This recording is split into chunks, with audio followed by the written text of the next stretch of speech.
la maman du petit dernier, Yaku.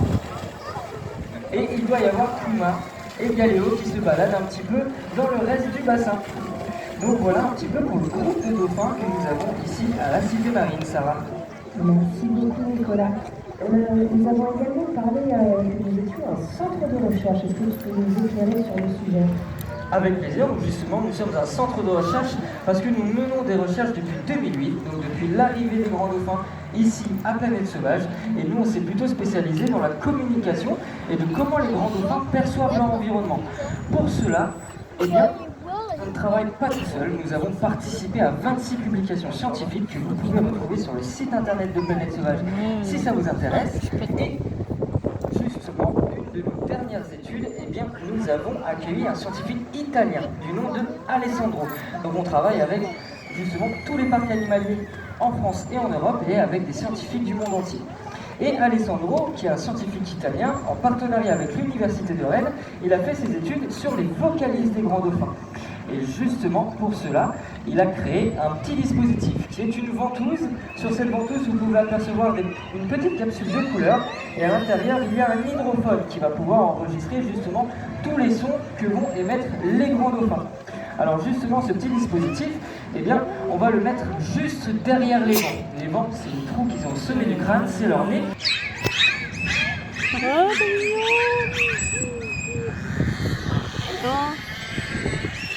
Oh.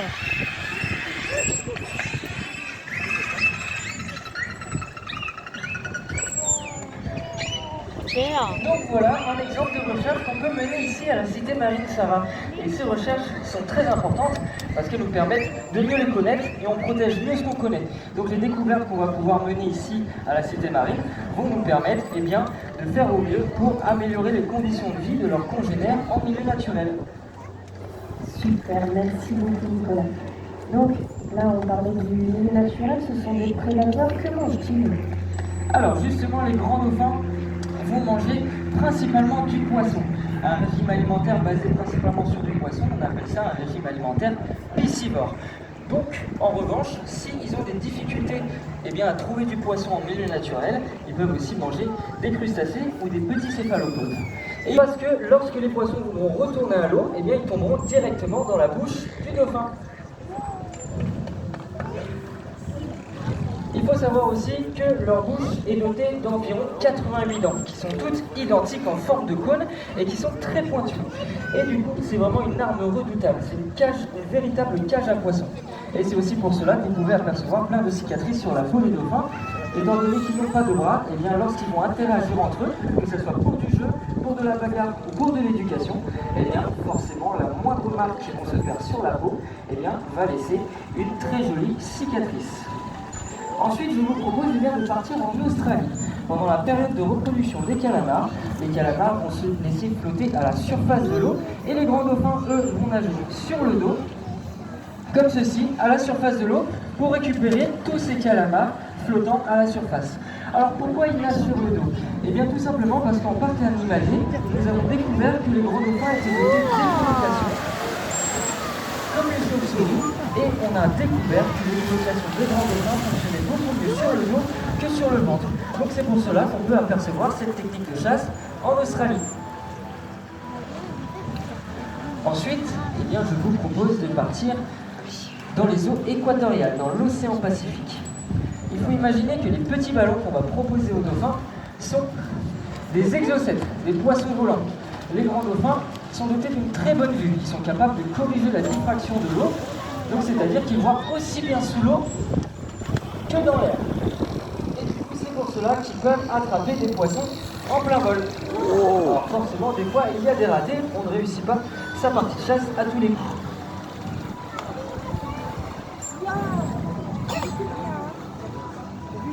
On va essayer avec Amalie.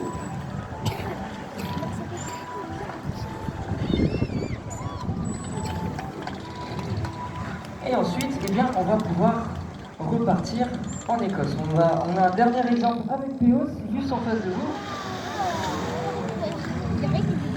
En Écosse, eh bien, les grands dauphins vont se servir de leur nageoire caudale pour assommer les saumons Il faut savoir que la nageoire caudale est vraiment une arme redoutable pour les dauphins. Je vous laisse imaginer l'état du saumon à la retomber dans l'eau.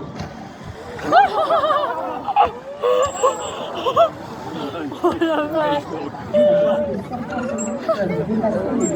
Hey, comment ils ont relâché. Exactement. Allez, mon fils. Ouais, c'est... Non. Oh, Petit exemple. c'est mort avec les... Oh non, oh, Donc ils sont capables d'utiliser plein de techniques de la chasse. fois qu'on fait En ça, fonction non, de il y a ce vraiment qu'on un but, il reste veut. rien. Si ça fonctionne, eh bien on va réutiliser cette technique. En revanche, on va aussi tenter des techniques de chasse qui ne fonctionnent pas trop et du coup on va plutôt les laisser de côté. Super, ben, merci beaucoup. Comment vous faites en fait pour collaborer avec ces animaux? Alors justement depuis tout à l'heure vous nous voyez faire des gestes avec les grands. Chanter et afin que le dauphin soit concentré. Ensuite, on va lui présenter l'objet. Donc il y a certains dauphins, en fonction de leur tempérament, qui peuvent avoir peur de cet objet. Il y en a d'autres qui vont être très téméraires et aller tout de suite toucher cet objet. Donc au fur et à mesure qu'ils n'ont pas peur, génial, on le rend agréable. Régulièrement, vous allez pouvoir entendre des petits coups de sifflet. Ces petits coups de sifflet, c'est pour dire bravo, génial, et on encourage. Et là, on voit Nicolas qui touche le dauphin de plus en plus loin sur les différentes parties du corps. Donc, une fois que le dauphin est désensibilisé à cet objet, on va passer à l'étape numéro 2 et déposer l'objet sur leur rostre. Donc, quand on lâche la main, super, et on va augmenter progressivement le temps avec cet objet sur les rostres. Là, il est parfait, tout ça. On va pouvoir donner un coup de sifflet et, comme l'a dit Nicolas, rendre les choses agréables. Cette fois-ci, c'est du poisson. Au fur et à mesure, les dauphins savent garder cette éponge sur le rostre. On augmente encore la difficulté.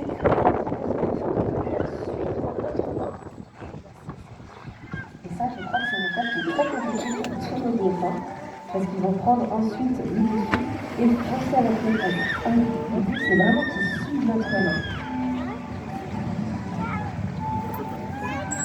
Génial, bravo Amélie. Et au fur et à mesure, on continue d'augmenter la difficulté. L'étape suivante, ce sera que le dauphin puisse commencer à nous devancer et on va commencer à insérer un geste. Et on voit Nicolas qui accompagne le chef. C'est donc génial. Super, bravo jeune. Encore une étape de faite.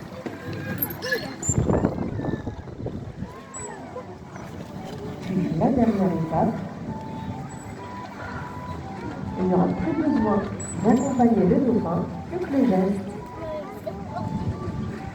Donc tout est proposé sous forme de jeu, mais également il faut s'adapter à la progression de chaque dauphin. Et également se remettre en question si on n'y arrive pas, peut-être prendre un chemin un peu plus clair pour le dauphin. Et encore une autre anecdote sur cette technique de chasse, il s'avère que les mâles offrent cette éponge marine aux femelles, mais que les femelles apprennent cette technique essentiellement à leurs petits. C'est essentiellement les femelles qui utilisent cette technique de chasse. Merci beaucoup, Nicolas. Et merci à toi, Sarah, de nous avoir expliqué un petit peu les différentes étapes. Donc, vous aurez présenté sous forme de jeu sur la base du volontariat de chaque animal. Nous vous proposons donc de terminer ce rendez-vous à la Cité Marine en donnant l'occasion aux dauphins de vous montrer différents comportements naturels alliant force et agilité. Comportements observés dans la vie sociale lors des jeux et des parades.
Mesdames, messieurs les enfants, merci de votre attention et surtout merci aux 11 grands dauphins ainsi qu'à leurs seigneurs qui les accompagnent au quotidien.